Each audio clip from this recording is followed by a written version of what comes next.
आज हम आपके साथ शेयर कर रहे हैं प्लम केक यानी कि फ्रूट केक की रेसिपी। इस केक की रेसिपी हम ऑलरेडी आपके साथ शेयर कर चुके हैं। इस रेसिपी का लिंक हमने डिस्क्रिप्शन बॉक्स में और कमेंट बॉक्स में दे दिया है।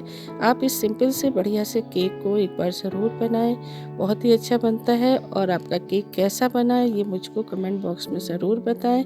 और प्लीज़ मेरी वीडियो को भी लाइक कर दें, आपके एक लाइक से मुझको बहुत ही मोटिवेशन मिलता है।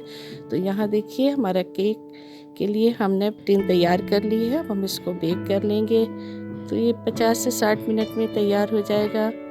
तो ये देखिए बढ़िया सा केक बनके तैयार है। और प्लीज़ मेरे चैनल को भी सब्सक्राइब कर दें।